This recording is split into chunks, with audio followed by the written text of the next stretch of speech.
yo. It's the LacedRhymes crew. What? It's the LacedRhymes crew. 1 2 1 2. What it do? It's your boy Skeetersteve, and welcome to another episode of LacedRhymes, where we're giving it to you for the culture and by the culture. Man, what's up, man? How y'all doing today? How y'all doing, man?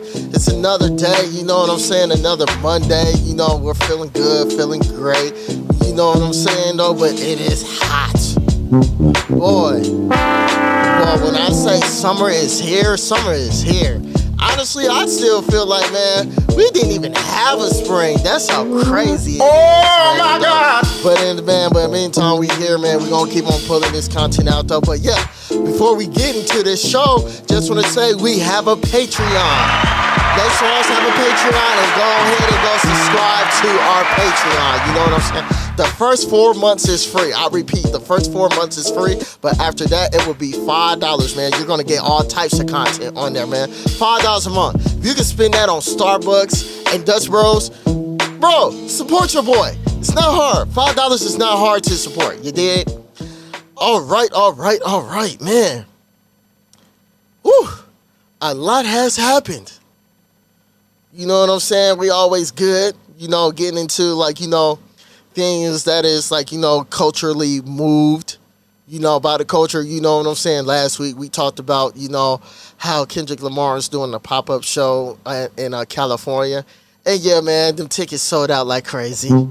Yes. Super sold out like crazy, man. And then on top of that, you know, last week too as well, the trailer had dropped for Pharrell's biopic movie. The Lego biopic movie.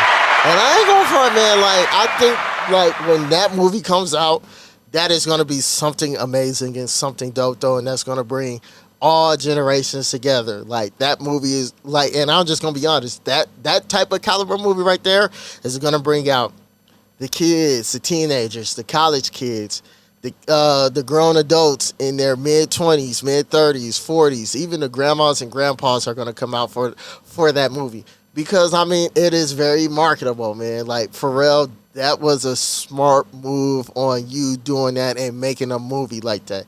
And when that movie drops October 11th, I guarantee y'all, man, that movie is going to do numbers. It is really, really going to do numbers, man. So I'm very excited for it. Then, of course, like, you know, last week, man, we talked about the whole how these damn resellers got a hold of the Jordan 17s, and where to the point where, like, a lot of us OG heads, we couldn't even get them. The resellers want $400 or $500 for a damn Jordan 17. Ain't that some shit? Like, really. Ain't that some shit? Like, straight up, man. It's whack. It's super whack. But let's get into this week's episode. First up, commentary for the culture. And you know what? Could I say we saw this one coming? Honestly, I seen it coming, though, but some may think not. But when he did what he did on the Miles Morales Spider-Man soundtrack, and then them putting him in the movie and having a cameo, we should have seen this coming. Well, I seen it coming, though, because, you know, a lot of, and let's just be real, man, a lot of y'all favorite rap artists are really comic book nerds. Let's just be real about that. A lot of them are comic book nerds, so, man, but they never put it out there on the forefront, though. But we're living in a society where, like, I guess now, quote unquote, you can be yourself, but I feel like you should have been being yourself since the beginning of time. But hey, it is what it is. So, but Metro Boomin is set to release a debut issue of the Metroverse comic book series. Metro is proximity to be a superhero universe is no secret, and he has directly inserted himself on that. So the issue of his comic has dropped this past Friday. You know what I'm saying? The Metroverse comic book series will be available to purchase, you know, on Hip Hop DX and also various comic book websites. When written by Ryan Caddy and illustrated by Vasilis Lolos, the first installment title is The Rise and will feature a superhuman version of the Missouri native going against a tyrant media mogul. Only 4,000 copies of the standard edition has been printed to open run throughout this, and also be sold at the Complex pop up in LA the day before it goes online. So Complex in LA, they're gonna do a pop up for that, which I think is dope. Each package will come with an art print and enamel pen. It's a dream come true to have my own comic book on the shelves. The Missouri native told Rolling Stone in its latest endeavors. You know what I'm saying? I think that's dope. Like I really, honestly, really think that's dope. Like, when you embark on different avenues and different journeys, and people love to tap in, because like we're seeing a lot of a lot of the similarities throughout the years with hip hop artists and comic books, and we have seen it time and time again though. But it really didn't start getting put out there on the forefront like that. I want to say probably like going to the end of the early 2000s, and then going into 2010, 12, 13, 14. Because we already had Marvel movies out there, but once those Marvel movies like Iron Man, Hulk, Captain America, and all these things started coming out, not only the community, society, was really embracing these live action comic book movies, whether it's Marvel or DC, but we seen hip hop artists starting to come out full fledged as comic book members. Some would say it in their interviews, probably for one that is like he never shied away from it, and that's Ghostface Killer. Ghostface Killer first album was named Iron Man, and that's his alias, you know what I'm saying? Tony Starks. So he always referred to himself as Iron Man, and he said, growing up as a kid, Iron Man was his thing, you know what I'm saying? That was his his forte, and you see a lot of a lot of other hip hop artists just coming out, just having those those comic book references and just being a comic book geek. Method Man is is one of them, you know what I'm saying? He never shied away from it though. But it's just dope to see a hip hop producer, having his own comics, and it's getting put out there in the forefront where younger kids gonna get a hold of it, and hopefully I can get my hands on it and just possibly enjoy it, man. No, but I mean, this is dope, not only for hip hop culture but for comic book culture too as well, man. Pushing both of the cultures forward and bringing them together so they can intertwine, man. So I think that is dope. I definitely honestly really think that is a great move, for Metro to do that, and just just letting that go hand in hand. And then just not only that though, being an inspiration to the kids and letting the kids know, man, you could be whatever you want to be, rapper, producer, and even just with this, man, having that love for comics, and just talking about comic book culture, you know what I'm saying, though, man. But that is dope, man, for real. All right, moving along. Dipset. Hell Rail has a theory why conscious hip hop has been wiped out. Hell Rail believes that conscious hip hop has been practically wiped out, and he has an idea why. The former Dipset rapper recently stopped by Circling the Black Radio and offered his thoughts on what he sees a lack of positive influence in the current rap game. Suggesting a theory and industry blames, he said, "We always had the kid in plays, the Will Smith, support righteous teachers, the positive shit. I think that music companies target that element because it was raising the frequency in the community. They got rid of that whole genre. Who's the new Common Sense, Talib Kweli, Almost Deaf? You got a few of them that's trying to get in, but their genre has been totally wiped the fuck out. We always had that genre. We never looked down on backpackers and positive niggas. We collab with them. Jay-Z did songs with them. That genre kind of got wiped out because I think they knew that shit was making niggas become more conscious. Despite Rail's comments, there's a plethora of rappers who has recent years who's been focusing on that simple-minded concept, like Chance the Rapper, Rhapsody, Joey Badass, Vince Staples, J.I.D., Logic, Cordae, and many more. And in fact, the hip-hop's two big three, Kendrick Lamar has been, and J. Cole has been applauded for attacking societal issues like racism, police brutality, drug addiction, and their music. So, my response to Hell Rail. I agree 50%, and also too I disagree 50%. I agree on 50% because when you're thinking about it around that time too, um, let's go back. How far we could go back? Okay, let's go back to 1990. Uh, Ice Cube dropped his first solo album, America's Most Wanted. That was more so-called reality rap, like, being social consciousness and socially aware. And then not only that, though, too, where you had albums like that that's coming out. You had Tribe Called Quest, Low End Theory, De La Soul, Queen Latifah, Kid and Play, and even Kid and Play just on that magnificent run, like, after doing House Party 1, they're on their way shooting the House Party 2 movie. MC Hammer, you know what I'm saying?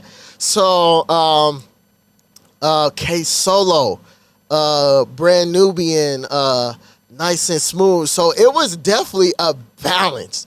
Definitely a balance, even the surge of reality rap on the rise of the West Coast. Because, like, they didn't start calling it gangster rap till like 92, 93 though. But the early days of, NWA, Ice-T, Eazy-E, Compton's Most Wanted, Cypress Hill, that was all called reality rap. You know what I'm saying? Just really just kicking the knowledge of the reality on what's going on in their neighborhoods, and then, like, here come Scarface and them, the Ghetto Boys, and from Houston, Texas. So, and then it was a heavy balance. I want to say it was a heavy balance. They didn't push them out. I want to say they did push them out a little bit because niggas was getting too smart.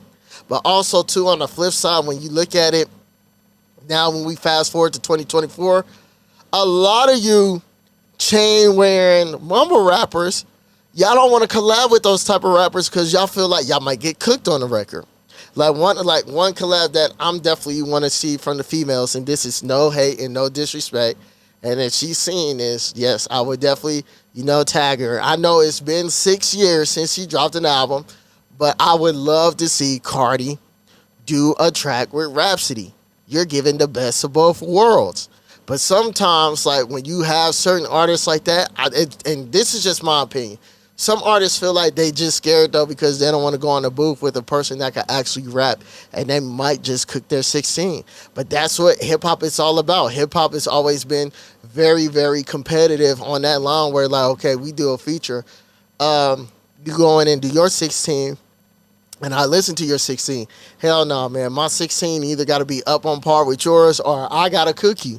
But pretty much like, you bringing the best out of each other. Another good collab. I love the fact that, I want to say, was it like a year ago? Maybe a year ago or two, but don't quote me on this. Maxo Cream and Tyler, the Creator, they did a song together. How dope is that? Like, you know what I'm saying? You got this gangster nigga doing this song with this rapping dude that like to experiment with sounds, beats, and just all types of music. That is like the best of both worlds. You know what I'm saying? And you bringing it out. Hell, Cordae just did it not too long ago with Sinister with Lil Wayne. You know what I'm saying? And people put Lil Wayne in both categories. Wayne is a rapping ass rapper and also one of those rappers, that can talk about the jewelry and shit though. But he does both, and ain't nothing wrong with that. And Wayne always gave credit to the rapping ass rapper. So, man, but Hell Rel, I agree with you, but I agree but disagree, man. No, but like what I said, where I disagree, it's just a lack of understanding. And then just after this Kendrick Lamar and Drake beef, we're definitely going to see a big shift in the culture where a lot of us is going to want to start hearing that rap shit. Like a lot of that drill, a lot of that hippity hoppity 1, 2, 3 mumble rap, it's going to be leaving soon. It's definitely going to be leaving soon, where to the point where, like, like you being a rapper, like you really, really, really going to have to step up your bars and like really, really like say, hey, like I'm an MC that I really do this instead of giving us those 1, 2, 3 ABC nursery rhyme stuff. But then again, there are artists that are out there. It's just the mainstream, they don't want to collab. And like what I said, they could be afraid to collab because I mean a lot of these artists that's out there, they like, that really get busy, not just on the male aspect, but the women aspect too. Like women like Blimes and Gabs, women like Mother Nature, women like Queen Neelam, uh, women like damn, what's that white chick name, man? She is so dope. I want to say it's like it starts with a W though, but it'll come to me, man. The Mexican rapper, Vel the Wonder. You know what I'm saying? Rock. You know Rock, man. You know it's a lot of them. It's a lot of these women that's out here that really gets busy on the mic. Even one of them, Lady London, man. Love me some Lady London, boy. Lady London, like, she's one of those that definitely, like, that get busy on the mic. And like what I said, on the male standpoint, man, you got Corday, you got JID, one of my personal favorites, Denzel Curry out of Florida. Shit, man, you can never count out Absol. You can never count out Earth Gang. Like, it's so many. Oh, Coast Contra. You know what I'm saying? It's a lot of these dudes that get busy, but y'all mainstream niggas, I don't know. Are y'all scared to get on the track with niggas that'll really bar you up and really make you go in and rewrite your shit? But I mean, should it be like that? Ain't that what you want? Like, like to be the best, and sometimes in to be the best, you're going to come around people that's going to challenge you, and nothing is wrong with that, man. So let these rapping ass rappers challenge you, dog. Like, for real, straight up, man. All right. Last but not least, man, this is a tough one that, news broke out though, man, but he had a hell of a career, man, hell of a career, but he's definitely is going to be missed. Styles P reveals a 3-part plan for his final solo album, man. I don't want you to go, man. I really don't want you to go, man, but hey, it's all for the betterment for a growth as a person. Styles P has revealed that he has a 3-part plan for the rollout of his final solo album. Taken to Instagram on this past Tuesday, the Locks legend laid out his vision for his swan song as a soloist. He wrote, "Last solo album will be a 3-part series broken up. Ghosts of Past, Ghosts of Present, and Ghosts of Future. Memoirs of a Gangster and a Gentleman." The announcement was met with excitement from fans and fellow rap figures like Pete Rock, seemingly to confirm his involvement by commenting, "I'm on that. Let's go." So, yeah, that's dope. Another OG getting on that joint. Styles P has been counting down to his retirement around 2 years, detailing a lengthy farewell to his fans in 2022. "I believe I have run myself down a tad bit over in the past few years," he even wrote at time, "being a super hard-working MC and a health advocate. For one, I'm really not that great multitasking." And you know what? That's okay.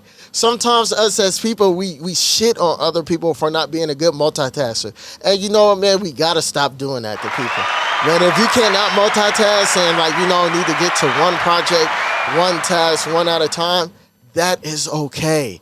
That is fine. You do not need to downplay or down talk the person. You know what I'm saying? They can't multitask. Everybody on this earth was meant to be different. I'm different from you. She's different from me. That is okay. That is fucking okay. Like, you know what I'm saying?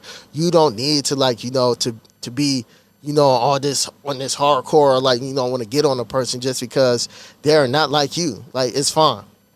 You know what I'm saying?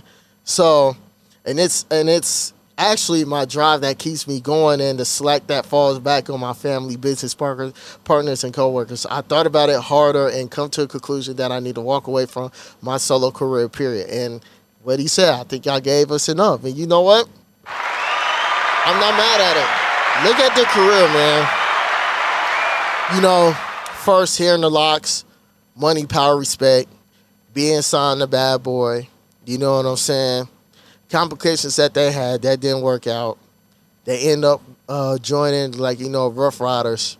Being on that Ride or Die Volume 1, dropping that album, their first album as a LacedRhymes group, I Need a Ride or Die chick, with Timberland, dun, dun, dun, dun, dun, dun, dun, dun, dun. Like, you know what I'm saying? Like, you know, and they continue, like, you know, as a group. Rough Riders Volume 2, Volume 3, you know what I'm saying? And then Styles P with Locked Up with Akon flowing on that motherfucker spitting. And then him coming out with joints, you know, I get high, high, high, high, high. Like, you know, having this solo run, You My Favorite Drug, you know, and then just continuing on his career, doing a collab with Dave East, which I thought was very, very a phenomenal album that they had did together, man. And then, like, you know, him with the juice bar and everything, being a health advocate, you know, taking care of himself and his body, which I just think is just very, very phenomenal. Very, very phenomenal, man, though. But, you know, I really, really hate to see Styles P go, man, because he's one of those dudes, man. A real thoroughbred MC, man, especially from the East Coast, man. So, I mean, had a hell of a career, though, but also, too, I am very, very excited for this 3-album installment that we're going to witness to see. And then when that final one come, man, you know, it is what it is, man. But Styles P, over here at LacedRhymes, man, we just want to just say, man, we fucking salute you, bro. Like, we salute you on the career, and you had a hell of a career, a great career at that, man. Like, you know, like, nothing, man. Like, you know, and I know if you can do it all over again, I guarantee you probably would do it all over again. And so, man, though, but I mean, over here at LacedRhymes, dog, you are very, very appreciated. Very, very appreciated. All right. Moving along. Can I kick it? Can I kick it? First up. Ronnie Feg from Asics. Jayano. Not the Jayano. My bad, y'all. I'm fucking up. Give me some grace. I'm fucking up. Kayano 12s. Fresh off the heels of the launch of the Jail Like 3 CO Koreas, the storied partnership between Kith founder Ronnie Feig and athletic brand Asics add another notch to the belt with its latest hybrid collaborative offering style. The first teaser of Feig himself, this upcoming appears to be a revival of the Jail Kayano 12s. I'm here for that, because like I said, Asics has been kicking ass on the market. And what I mean by kicking ass, the Kayano 14s. Fire. The Gel 1130s. Fire. And then, you know, the GT 2160s, man. Like, Asics really has been doing their thing, man. And so, originally, this shoe came out in 2006. The Gel Kayano 12, obviously the 12th chapter of the Japanese running performance saga, ushered a sculpture midfoot shanks that has provided support and cushioning combined with the Soul Light foam and the ample gel cushioning units. And the Gel Kayano 12 was highly praised by runners for its comfort. Like what I said, man, over here, we live for the comfortability. Definitely live for the comfortability, man. But I'm definitely here for this, man. Asics don't have a release date on them, though, but when they do, it's going to be fire, man. And the first model that we're looking at, like, you know, white with the royal blue trim outside the sneaker and on the Asics sign and inside the shoe royal blue. And then, you know, Asics got to have that patented silver. You know, that silver is their thing. You know what I'm saying? And I'm not mad at it. But also, too, like what I said, Asics is one of the most comfiest shoes out there known to men. And if you don't have a pair of Asics, I highly recommend for you to get a pair of Asics, man. I'm telling you, it's going to change your life. It's going to change your life. It's like off of white chicks. Once you go black, you're going to need a wheelchair. Hey, Latrell. But that's how Asics is going to do, man. Like, once you get one pair, man, you're going to want more. You're going to want more. And you're going to want more. And nothing is wrong with that. Like, nothing is wrong with that because, you know, don't get me wrong. We still like our Jordans, though. But after that 4th, 5th hour, we be like, pick it up. Like, for real. Because them feet start barking and they... Pick it up. Yeah. But yeah, man, I think this is going to be a super, super dope sneaker to have. You know what I'm saying? And just whenever they announce the release date on there, you know, LacedRhymes, we're going to give you all the lowdown on that, though. Straight up, man. Straight up. All right, moving along. Oh, another excitement. Jordan 4. 2025. Jordan said, fuck that. These runners, these Asics, these Sauconys, these New Balances, these fucking Adidas Sambos, y'all think y'all could try to take the throne from us? Nike and Jordan's like, fuck that, we not having it. Like, yo, 2025, they said they ain't letting up, man. All gas, no fucking brakes. And what I mean by all gas, Jordan has decided to bring back the OG white cement fours for summer 2025. OG white cements. Oh my God. 101s, man. I got a pair in the back. You know what I'm saying? I want to say, like, yeah. Like, I still have my older ones, like, you know, from like the late 2000s. Like, you know, I forgot what year. It could have been 17, 18, 19 to be exact. I know it's one of those. So one of those years though, but I still have mine. They still in good condition. But yeah, man, white cements 2025. I'm excited. Tinker Hatfield had first released his shoe in 1989, and now it is set to return this summer of 2025 with this promises on improved building space and coat sleeve resembling the 89 pair. Collectors and new fans can expect the nostalgia and quality. The Air Jordan 4 white cement features a timeless patented color of the cement white, fire red, tech gray, and black. This combination creates a striking and yet versatile look on to be loved for decades. The sneaker has a white leather upper accent by tech gray and speckled by detaching the wings, eyelets, and parts of the midsole. These elements are complemented by the shoe's signature mesh netting on the panels and down to the tongues. And this distinctively features adds both styles and breathability. Now, my biggest question to this is, man, hopefully, will this be comfortable as a reimagined for us? Because don't get me wrong, like, you know, I had a pair of the 2019 fours, and then the reimagines came out. I let my little brother have my 2019 pair. I just gave them to him, though, because I'm not going to lie. The reimagines, not only they're fucking fire, but they are comfortable. Like, for the first, I mean, some fours has been a hit and miss in comfortability, but with the reimagines, they were so fucking comfortable. I was just like, oh my God, this is amazing. So I'm hoping in 2025, Jordan goes with this direction and goes with the comfortability how they did with the reimagined fours, man. Because if they do that, that's going to be a game changer. Fucking game over. It's really, really going to be game over, man. And then, like what I said, Jordan 2025, they're not letting up at all. We're getting 2 pairs of Travis Scott, a brown suede, and then a light brown with a pink swoosh. Foam posits are coming back in 2025. Bread ones, the OG colorway, black and red is coming back in 2025, high tops. But I want to see, can we get some bread Jordan lows, you know, the lows, the Jordan 1 lows in the bread colorway, please. You didn't already gave us the shadows. You didn't already gave us the bread toes. The bread toes, the black toes, my bad, yeah, black toes. So can we get those black and red in the lows? Don't get me wrong, the highs are dope, and I probably might get another pair of those. You know what I'm saying, though? But yeah, man, you get us that them lows is gonna be some fire. Then just say hear the announcement of you guys doing the Jordan 4s white cement. Y'all not playing, because I know a lot of these running companies, man, with these runners on the rise, man, I know it's been breaking your pockets. And even though Nike has been doing their things with the Vomero 5s, the 86 Big Bubbles, and the P6000s, Jordan and Nike like, nah, fuck that.